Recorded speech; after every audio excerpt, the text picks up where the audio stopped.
Okay, good morning everyone. For the benefit of the live stream, this is the decision-making meeting for the Cabinet Member for Culture, Leisure and Economic Development. I've got a script here that I've completely ignored until just now.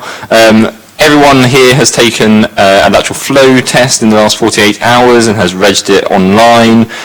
Public seating is available but is limited, although no one has decided to attend today's meeting. And please can we just maintain social distancing, which everyone is doing wonderfully, so thank you. Do we have any deputations today? I don't think so. No deputations from the public today, which makes things a bit simpler. If there is a fire alarm, we need to exit the building sensibly and meet at Queen Victoria's statue. And today's meeting is being live streamed on the website, with members of the press and public being allowed to record it. So when you press the button, the camera will move to you, and when you don't press the button, it will default back to me if nobody else is speaking. So without further ado, shall we move forward? We should do introductions. My name's Ben Dowling, I'm the relevant Cabinet Member. Councillor Coles? Tom Coles, I'm the Opposition Spokesperson for Labour. Thank you, and officers? Thank you. Oh, sorry. Lindy Elliott, Libraries and Archives Manager. Thank you, everyone. And Anna? Emma Martin, Democratic Services. Wonderful, thank you everyone. I've no idea if the camera kept caught up with that, but hopefully the microphones did. So agenda item number 1, apologies for absence. I've had apologies from Councillor Claire Udy, who is the relevant member from the Portsmouth Progressive People's Alliance. I've not had any apologies or information from Councillor Stubbs from the local Conservatives. Has anybody else heard anything from Councillor Stubbs? We will assume he is otherwise engaged, perhaps with his new job in Winchester. Item agenda number 2, declarations of interest. I have no declarations of interest. Councillor Coles? No, nothing for me. Thank you. In which case, without further ado, on to the main agenda items. Agenda item number 3, Museums Annual Review and Plan. Jane? Thank you. So the purpose of the report is to review the achievements of the Museum Service in 2020-21 and to present the service priorities for the current financial year. So last year was shaped by the coronavirus pandemic. This meant staff mostly working from home or furloughed, and a shift from in-person activity to virtual. And we did become adept at creating digital content, although there were 1 or 2 challenges. We did open between lockdowns, not all the museums, but some, and we did achieve visitor numbers well above what was predicted for the sector, especially at the D-Day story. And we also managed, in spite of lockdown and COVID, to achieve some major outputs. And of course, the most spectacular and major achievement in 2021 was the completion of the capital element of the Landing Craft Tank project and the arrival of Landing Craft Tank on the seafront. The arrival happened in late August. It was witnessed by people who were using the common at the time. And we managed to open very briefly in December, but obviously we're now fully open since May 17. Other highlights for me, well, one of them in particular was the World of Wonder display that we did at Cascades, so I'm looking at paragraph 4.3, which brought the museums into the city centre and featured the natural history collection that we'd done a lot of work on in the previous year or so. So that was quite something as far as I was concerned. And also during lockdown, we did do a lot of work on the collections to improve documentation and cataloguing, which of course makes the collections much more accessible for use, both by staff and for members of the public. The focus was the natural history collections, but we also did a lot of work on our handling collections. So they're the key things really for last year.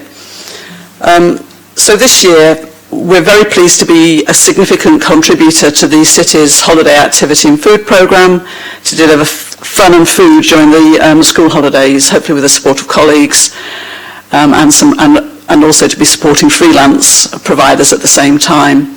We're also active participants in the Kickstart initiative, which is providing employment opportunities for young people. We have a number of customer-facing roles on Landing Craft Tank, and it's great to be able to support young people in this way, actually give them an opportunity. We've also, with Culture Recovery Fund funding, been able to improve the family-friendly offer at Portsmouth Museum, and that's a piece of work that's actually coming to an end. Some of the priorities for the year ahead are more administrative and policy strategy based. So we need to finalise the museum strategy. We've done quite a lot of work on it already, but we just need to get it finalised. And one of the reasons I'm particularly keen to do that is because it will inform our bid to the Arts Council for National Portfolio Organisation funding. Achieving this would be fantastic because it would bring in quite significant amounts of money over a given period to actually enable us to do more and to extend our reach across the city. We need to finalise the business plan for the D-Day story, partly because we are under some pressure to actually develop a surplus which will fund the maintenance of Landing Craft Tank, not in an ongoing way, but it will fund major overhauls when they're required. And then we've got this other fairly big piece of work called accreditation. This is the national benchmark for museums in England. It looks at every single aspect of what the service does, from how we look after collections to how we make them accessible to the public, how we communicate and market ourselves. So it's all embracing, and it's also a continuously improving standard. So we're currently accredited, but we have to go through the hoop again, and it's a major piece of work. We've got some of it under our belt already, but there are some new things required. So, for example, we have to do an access policy for the first time. But anyway, we're on it. And then more interestingly perhaps, we're also working on a major exhibition featuring the Council's Civic Silver Collection, which is a collection of some significance. Apparently it's one of the best collections outside of London, second only to Norwich, I'm told. So obviously it's really exciting to be doing that, and that'll be a very positive thing, opening in May 2022. Thank you. Thank you, Jane. A lot of incredibly positive news and a lot of hard work, so thank you to you and your wonderful team. Looking forward to the Civic Silver Collection, and I think finishing the work on LCT has been an incredible piece of work, but actually will have such a big impact to the seafront. I'm really pleased that it's come to fruition. Councillor Coles, anything from you? I just wanted to thank Jane for her time the other week when I went down and had an introduction to the museum service. It was brilliant and a great report. Thank you. Wonderful. In which case, no other comments, questions? No, we're happy. I'm also happy. So recommendations as on the agenda paper approved. Thank you very much. And now on to another very important service in the council, libraries and archives. Over to you, Lindy. Thank you, councillors. This is the Libraries and Archives Update Report. Usually this is an annual report, but due to circumstances last year, it was delayed as our usual direction of travel was completely knocked out of skew. So this is a 24-month report, which does talk about everything that we recommended we would do 2 years ago, and reports on those, as well as proposing updates for the year going forward. But also there's an appendices talking about and reporting on all the activity which is outside, or indeed what is outside what has previously been our standard activity. But obviously we're at a crossroads at the moment, and there may be a rethink. So in terms of that period of COVID and lockdown, libraries and archives, like most services across the city, closed around the 23rd of March. However, it became very clear that there was a real issue, particularly around digital access for residents who don't have it. And this was a reason why libraries nationally were required to consider some reopening as soon as possible. And with the change in regulation, we're able to reopen at least the core libraries and the larger libraries from March 2020. And over the year, the level of service has fluctuated as regulation changed. and the tier that Portsmouth was in also changed. But at best, we've been able to offer everything, including browsing services, but not events.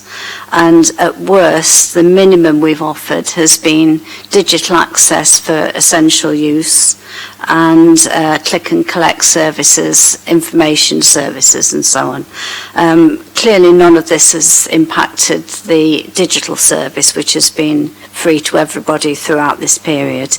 And just to give you a couple of headlines, although physical loans declined from 380,000 in 2019-20 to just 92,000 in 2021, we did have an 158% increase across all of our digital services. And particular hits were around particularly our newspapers and magazines, which has been a massively popular service, providing access to the local news and also anything, the major papers across the world. And we've been astounded at how well that's gone. Clearly, people have turned to digital books as opposed to physical copy because of the safety impacts, but also the music streaming, the downloads and so on have been a real godsend for a lot of people, and we've received some great feedback. In terms of home deliveries, they rose from 251 clients to 831 over that period. And mixing the home deliveries and the click and collect, we delivered over 1,900 packs between November 2020 and April 21. So all of that a complete shift and things that the service wasn't doing before. Just going back to the things that we said we would do for 2019-20, probably the headlines are the refurbishment of Cosham Library. And in fact, this has only just reopened. It opened in July this year. A soft launch at the moment because, again, it's a medium-sized library, but we are cautious. Other key issues have been the delivery of the second and final year of the City of Stories project, which was an Arts Council project, the continued delivery of the library's health and wellbeing project funded through the Public Health Transformation Fund, and that will conclude in March 2022. The relocation and setup of the photographic store at the Central Library, which actually happened back in September 2019, which seems a very long time ago now. And we have been benefiting from a much colder, drier environment in that store, much better for photographs. And it's also allowed us to run the South Sea repository at a less chilly temperature and less control on the humidity, which has given us a little bit of ease on the utility bills. And probably just also to flag up that we resubmitted the archive accreditation and were successful with that back in November last year. So these are the key things we have been doing, but as I did indicate, we are stood at a crossroads at the moment, and we are aware that although many people are starting to roll back, and we're really delighted, particularly in the last week, to see how well the summer reading challenge is going, which is a great boost for children's literacy and so on. But we're completely unsure what direction our service will go and whether people will come back in the way that we would like them to. So the recommendations going forward are a full service review for libraries, archives and modern records, really to take in all areas and give a proper rethink to our direction of travel. We recommend applying for Libraries Connected accreditation. This is completely new, and we do want to be in the first wave of that, and that is about ensuring the standards across the country. We're looking at an exploration of a universal home delivery model, not only for the housebound, but we've become very aware that many people want that level of, they want a delivery service, and for many people they aren't around when our libraries are open. people's models of working have changed a lot. So we've currently got an Arts Council expression of interest now agreed that might potentially fund that, and we are moving forward with a full application. The other recommendations we ask you to agree are implementation of the History Centre Development Strategy, and that report will come in the autumn. Community and staff consultation to inform our service review. The People's Network computers moving on to Windows 10. We're still on Windows 7, and we're aware that this is the last year that this will be supported by the Council. Delivery of a digital print solution, because once again, people are very hungry for print, and it is potentially an income generator. And delivery of staff development, particularly in areas of customer care and diversity. And we ask you to support those and agree those recommendations. Wonderful. Thank you, Lindy. Tom. Sorry, Councillor Coles. Yeah, another great report, thank you. And again, I had a meeting with Dave Percival down at the libraries and got to visit the archives, which was lovely on a very hot day. It's lovely and cool in there. And I think some of the things like Borrow Box and Press Reader, I've made liberal use of over the last year and a bit. It's been fantastic. We've got some really good things going on, and the summer reading challenge, which my kids always enjoy. So thank you. Wonderful, thank you. Yeah, I'd actually echo the stuff around Press Reader. I've been really pleasantly surprised, much like yourself, about how popular it's been. And actually, we're in an age when people are getting a lot of their news from social media. The fact that people are choosing to read almost traditional news, but in a modern way, and that's a service we're able to provide as a council. I think that's incredibly positive. So, thank you for that. In terms of recommendations, I'm happy with them as written and very much agreed. And actually, I think taking time to pause and look forward is a really positive thing for us to do, and I'm sure there are lots of library services in similar position, but I'm also sure there will be library services and actually thinking museums as well that will just default to tradition, and actually we need to be forward looking, because libraries and museums are both core to our communities, but we need to also be looking forward. So thank you very much, Lindy, and recommendations approved as written. That takes us to the end of our agenda, unless anybody has anything they want to say. Wonderful, end of meeting. And we will now smile whilst we wait for the cameras to be turned off. Or we can do that fake talking, or is it real talking, like, like on the news? Yeah, exactly. Yeah, exactly.